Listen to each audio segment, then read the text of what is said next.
안녕하세요. 북튜버 해주기입니다. 오늘은 히가시노 게이고의 신작이죠. 농나무의 파수꾼 읽어본 이야기를 준비했습니다. 아무래도 미스테리로 유명한 작가다 보니까요. 스포일러 없을 만큼의 줄거리 그리고 개인적인 감상평이 이어집니다. 평범보다는 불상에 가까운 우리의 주인공 레이토가 월향신사의 농나무 파수꾼이 되어 일한 지 한 달 정도 된 시점에서 이 소설은 시작을 합니다. 소원을 들어준다는 신비한 농나무를 지켜주는 파수꾼인데요. 낙엽이 쌓이면 빗질이나 해주고 관광객 응대나 하는 이 쉬워 보이는 일을 젊은 남자 레이토가 맡게 된 사연이 뭘까요? 레이토는 자기가 일하던 공장에서 해고당한 후에 돈이 없기도 했고 복수심도 살짝 있어서인지 그 공장에 있었던 비싼 기계를 훔치러 들어갑니다. 하지만 단번에 붙잡혀버리죠. 그래서 그냥 범죄자의 삶을 살아가야겠구나 라고 포기를 하던 판국이었는데 기적처럼 변호사가 자신에게 나타납니다. 나는 그렇게 돈이 많지도 않은데 어떻게 변호사를 불렀을까? 궁금하던 찰나에 이 변호사는 이렇게 말을 해줍니다. 나는 굉장히 돈이 많은 어떤 의뢰인이 보내서 여기 온 겁니다. 당신을 도와드릴 수가 있어요. 하지만 당신이 선택을 해야 합니다. 당신이 교도소에서 사는 인생을 보내지 않도록 도와준다면 대가로 뭔가를 해야 하는 거죠. 자, 이 결정 어떻게 하시겠습니까? 라고 했는데 우리의 불쌍한 주인공은 굉장히 줏대없고 바보같이 굴어요. 여기에 대해서 자기의 일생일대에 걸린 중요한 문제에서 동전을 던져서 결정을 하겠다고 합니다. 근데 심지어 동전 어디가 앞면인지 뒷면인지 모르는 이 어리숙한 우리의 주인공 레이토. 엄청난 금액의 합의금을 내고 레이토를 위기의 순간에서 구해준 사람은 치후네라는 이름을 가진 60대 정도의 돈 많은 어느 여성이었습니다. 대체 어떤 관계가 있어서 레이토를 구해줬던 걸까요? 레이토의 가족 관계가 조금은 복잡한데요. 레이토의 어머니는 술집 호스티스로 일을 했었는데 어느 날 유부남의 아이를 갖게 되고 이 유부남에게 어떤 경제적인 지원도 쉽게 끊긴 와중에 레이토를 낳아 키우다가 레이토가 12살 정도 됐을 무렵에 암으로 사망을 합니다. 그래서 레이토는 할머니와 함께 컸고 그다지 유복하지 않은 환경에서 자랐던 거죠. 레이토는 이렇게 자신에게 숨겨진 이복 이모가 있다는 것을 모른 채로 지금껏 자랐습니다만 레이토의 할머니는 그 사실을 알고 있었기 때문에 이 위기의 순간 이렇게 연이 닿게 된 거죠. 근데 이렇게 족하니까 도와줄 수는 있는데 농나무의 파수꾼이라는 이 직장을 갖게 해줬으면 어떤 일인지 어떤 의미를 갖는 일인지도 다 설명해줬으면 좋았을 텐데 이런 설명이 하나도 없는 거예요. 레이토가 하나하나 차근차근 알아가야 한다고만 말을 해줍니다.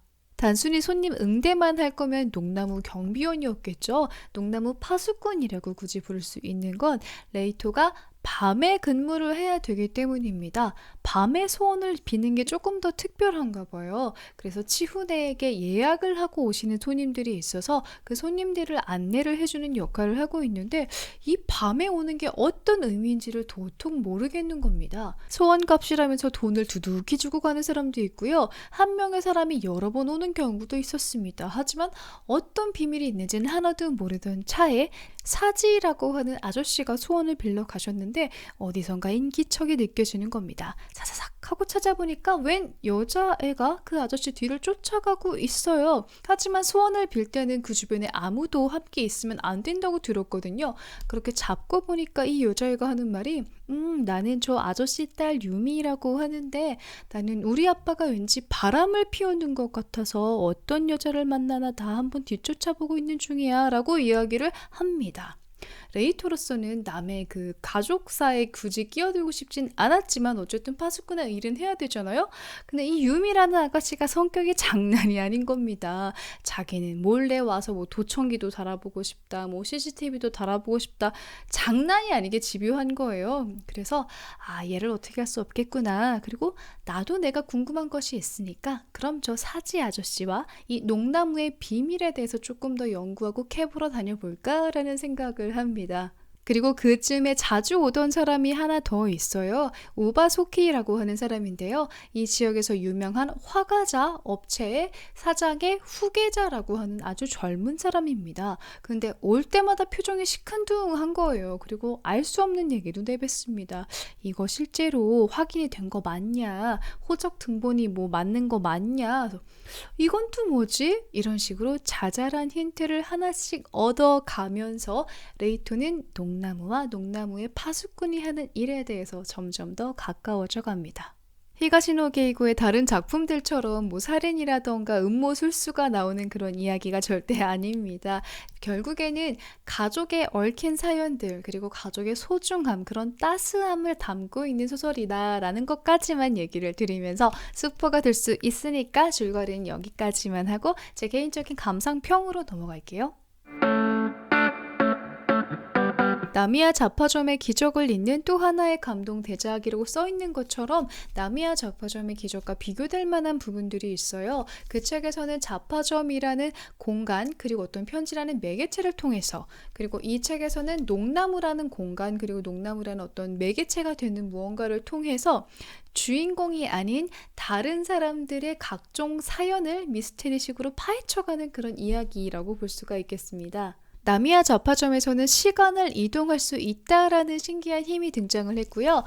이 책에서는 농나무가 소원을 들어준다라고 표현을 할 수 있는 어떤 신기한 힘이 등장을 합니다. 술집 호스티스 여성이 유부남의 아이를 낳아서 키운다라는 캐릭터가 있는 것도 좀 신기하게 공통점으로 볼 수가 있겠죠. 개인적으로는 나미야 자파점의 기적보다 살짝 아쉬운 느낌입니다. 어떤 점이 아쉬웠냐는 거냐면요. 그 나미야 자파점의 기적에서는 거기에 등장하는 사람들이 되게 다양하고 복잡하게 얽히고 설켜 있잖아요. 그래서 책을 읽으면서 얘가 얘야? 이 사람이랑 이 사람이 이 시점에 같이 있었어?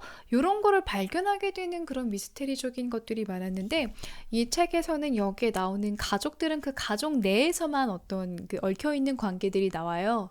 대신에 치밀한 미스테리로서의 매력은 주인공이 이 농나무에 얽힌 농나무의 신비스러움을 쫓아가는 데에서 채워지고 있는 거죠. 복잡한 실마리 막 미스테리를 쫓아가는 치밀함에서 무게감을 덜어내고 그만큼 감동에서 조금 뭔가 힘을 주려던 게 아닌가라는 인상을 받았습니다. 개인적인 아쉬움인데 어떤 감동을 일으키는 포인트가 나미야 자파점의 기적이 조금 더 범위가 넓고 좋지 않았나라는 생각입니다. 이 농나무의 파수꾼에서는 이 가족의 어떤 숨겨진 사연과 그런 가족 간의 사랑을 보여주게 되는 구조가 나오는데 여기에서 갈등이 조금 더 극적으로 강렬하게 깊은 모습을 보여주거나 아니면 이런 문제들이 해결이 돼서 느끼는 그런 사랑스러운 장면들을 조금 더 세세하고 좀 그런 감성적인 표현을 해서 보여줬으면 조금 더 좋지 않았을까. 이게 좀 읽고 나서 보니까 내가 너무 약간 한국 소설식 신파에 너무 길들여졌나라는 생각도 했는데 읽어보신 분들은 어떤 말인지 아실 수도 있을 것 같아요. 어쨌든 막 표현이 너무 부족하다 막 결핍이다 이런 게 아니라 개인적인 느낌의 어떤 감정의 강렬함이 조금 덜해 보인다라는 얘기입니다. 이 책 두께에 비해서는 등장인물의 수가 많지는 않은 편이라서 조금 수월하게 읽으실 수가 있습니다. 저는 한 3시간 정도를 걸려서 읽었던 것 같고요. 그리고 다 읽고 나면 요 띠지 앞에 써 있는 말이 어떤 느낌인지 이렇게 싹 뭔가 좀 다른 느낌으로 다가오실 거예요.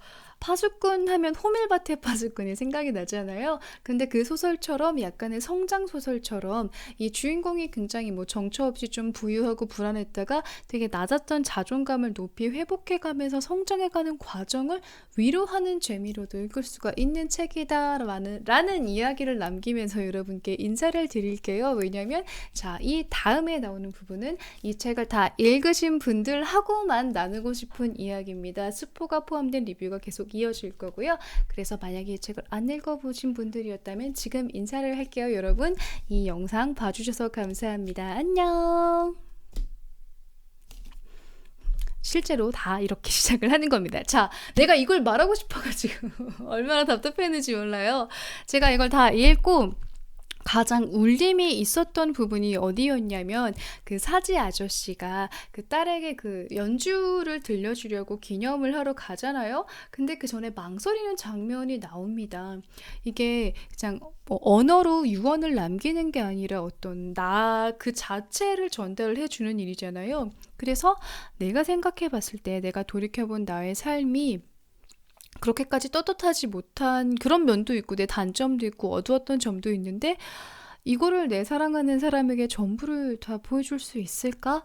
아, 이런 두려움을 생각을 못 해봤구나라는 생각이 들면서 여기에 대해서 저도 한번 돌이켜보게 되더라고요. 내가 만약에 내가 죽음을 앞두고 내 혈육, 내 가족에게 내 가장 어두웠던 순간의 기억까지도 그 내 못난 모습까지도 내 악한 모습까지도 이렇게 다 보여줄 수 있을까? 라는 생각이 들면서 되게 이 부분이 되게 울림이 있었던 부분이었고요. 그리고 저는 그 오바소키 있잖아요. 그 과자 회사 후계자 나오는 거. 그 이야기가 없었다면 이 책이 너무나 평이했을 것 같은 거예요.